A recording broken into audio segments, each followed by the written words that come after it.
Welcome to Calling All Brides podcast. I'm your host, Joe Cirillo, with over 20 years experience in the wedding industry, from an owner of a wedding event rental company to a DJ and to a wedding videographer. And I'm your host, DJ Michael Joye. I have, check this out, 30 years of being a DJ. Trust me, there's nothing I haven't seen or heard at a wedding. All right, well, welcome back into the Calling All Brides podcast. I'm your host, Joe Cirillo, and I hope you are doing well today.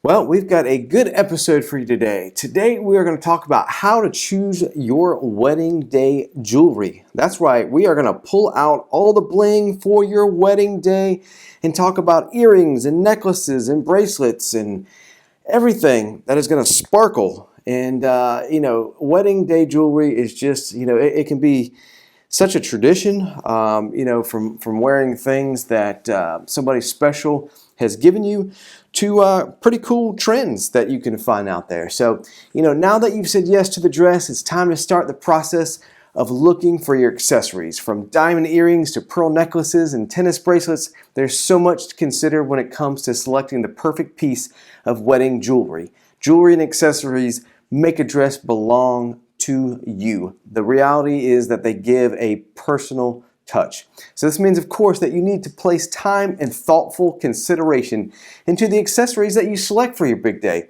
It can really make or break the overall, day of look. So luckily, you don't need to completely reinvent the wheel when it comes to finding the right pieces to wear.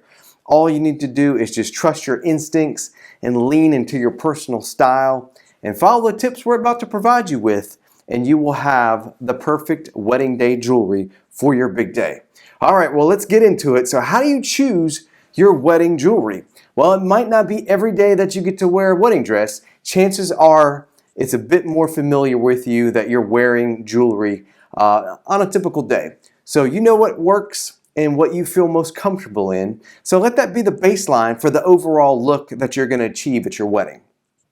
Now, if you never wear earrings, let's not let your wedding day be the first time that you decide that you're going to wear earrings and bring out a statement earring. So instead, let's take note of pieces that you feel most comfortable in and turn those up a notch. Consider your dress silhouette and figure out whether or not it allows you to wear certain pieces. For example, if you're sporting a high neck gown, focus your attention on finding earrings and maybe a bracelet that'll complement the look. Planning to wear a strapless dress? Maybe you should look at a necklace or a pair of drop earrings that are going to enhance your ensemble's silhouette. So a lot of choices there, a lot of things to consider. Now let's break these down a little bit further into the different types of jewelry. Let's first start with earrings. Earrings are one of the most universal accessories that you can wear for your big day. No matter the wedding dress, you can still wear a pair of earrings. So when it comes to selecting a style that works best for the big day, you should really consider your personal aesthetics and the overall day of fashion vision that you have for your dream wedding. Now, for traditional brides in particular, there's nothing more classic than diamonds or pearls. However, if you're looking for a more romantic look, go with something that has a little bit more movement or floral elements. The more specific, like a etched metal with a leaf or a vine, complete with stones at the center of the flower buds. They're going to look gorgeous at a garden or vineyard type of wedding that you have. All right, now let's switch into rings. Your engagement ring and your wedding band are meant to be worn every day of your marriage. Now, I would tell you, I see a lot of brides and grooms out there that don't wear their wedding bands, which is always interesting to me.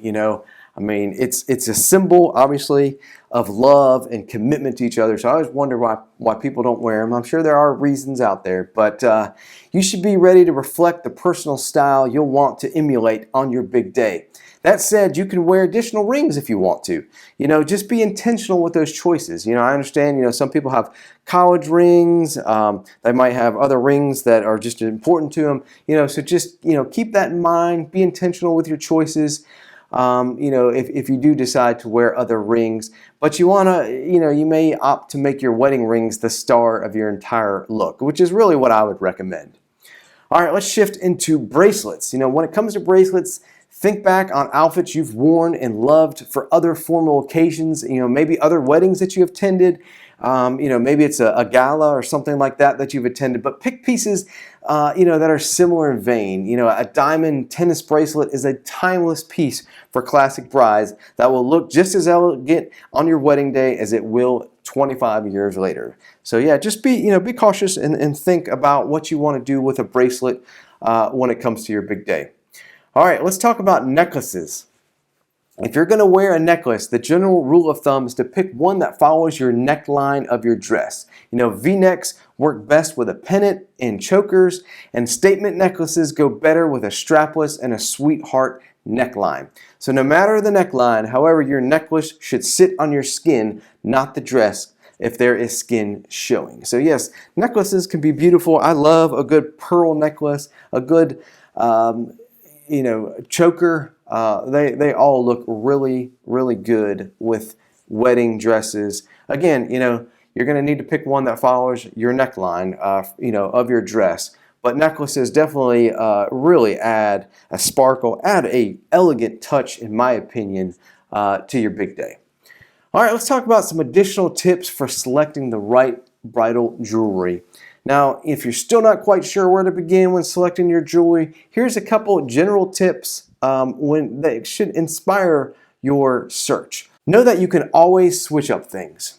The jewelry you wear for your ceremony doesn't have to be the jewelry that you wear for the rest of your wedding. Right now, pretty much there's a trend going on where the ceremony wedding dress is completely different than the reception dress, or later in the evening dress after you've done your first dance and your special dances. Later on in the evening, you'll see brides switching into kind of a more party dress, something like that. So you can do the exact same thing with your jewelry. It doesn't have to be the same throughout your entire wedding. You can do an entirely second look at your reception. You can switch it up. It's actually a more budget-friendly approach, but will still give you a big impact, if you're not changing dresses, but if you change out jewelry, it will give you a good impact for your special day. All right, let's talk about prioritizing personal style over trends. I talk a lot about trends, obviously, because we want you to be informed and know what's going on there, but personal style is really important. So the wedding world, it's certainly not immune to trends. We talk about that all the time. But there is no shame in embracing, ones that speak to you. That's really half the fun. You don't have to chase that look if it doesn't feel right for you, because it's all over social media. You saw it on TikTok or Instagram or something like that. Trends are going to come, they're going to go, but your wedding photos are going to last forever. So when you're picking jewelry, remember, you're going to see that in your photos for years to come. So you might want to make your decision of your jewelry based on a personal style or a more sentimental reason, than going over, something that you found on Pinterest. All right, don't feel pressured by outside opinions. Different generations have different ideas of what bridal wear should look like. For mom, it's probably going to be something a little more formal, that she's thinking about. So don't feel pressured, to shop for a piece just because somebody else thinks you should wear that. There's going to be all types of opinions. We talk about that all the time. There's going to be all types of opinions that people want to, tell you about your wedding. But, put those aside. Don't feel pressured and, pick something that you feel is going to be important to you. So when we talk about sentimental pieces, that's a great way to work in something borrowed, as we talk about one of the wedding traditions. The last thing that you want to do is for, your grandma's pearls feel like it's an afterthought or something like that. So, don't be afraid to take that piece of jewelry with you when you go dress shopping. That way there's no risk of it not matching. If you know grandma wants, it's going to be devastated if you don't wear these pearls, bring them with you, take them to the wedding dress store and find a dress, when you're trying them on that matches with that. And it will definitely help you out when you're going wedding dress shopping, and you don't forget that sentimental piece that your grandmother is going to adore you to wear. All right, how about ditching the rules? If you poke around the internet a bit, you might read that certain jewelry metals go with certain shades of dresses, like platinum and silver for pure white, and yellow gold for ivory and champagne, and white and rose gold for blush. While those metal tones and colors do fight each other, you can set aside the rules and just trust your eye on telling you what works. Like I said, a moment ago, take your jewelry with you when you go wedding dress shopping. That way you will know how well it fits with the dress that you are looking to buy. All right, guys. Well, I hope that those tips really help you with choosing your wedding day jewelry. Just remember, jewelry is going to be in those photos. It's going to be in your video. So, select your jewelry wisely. And again, there's going to be a lot of opinions throughout your wedding planning process. And just, take those opinions, I would say, with a grain of salt. It's your special day at the end of the day. Don't ever forget that. So it's really important for you to be happy with the jewelry that you select to wear on your big day. All right, guys. Well, that is all I got for you today. A little bit shorter episode of the Calling All Brides podcast. Well, I hope you enjoy this episode. Be sure that you are tuning into the Calling All Brides podcast. Make sure you're tuning in on all of the podcast apps, Spotify, Apple Podcasts, iHeartMedia. You can check out our website at thecallingallbridespodcast.com. If you have a show idea, if you have questions, send us an email at thecallingallbridespodcast@gmail.com, and we will gladly answer those questions. And hey, we might even turn it into a show just on the ideas that you brought to us, guys. We love to interact with you. We love to have a good time with you. Check out all of our social media channels. We do a lot on TikTok and Instagram, so be sure you visit there for a lot of tips throughout the week. I am Joe Cirillo, your host, and we will talk to you on the next podcast. Take care. Great episodes coming up, and we got a whole lot more, so make sure you stay tuned to the Calling All Brides podcast.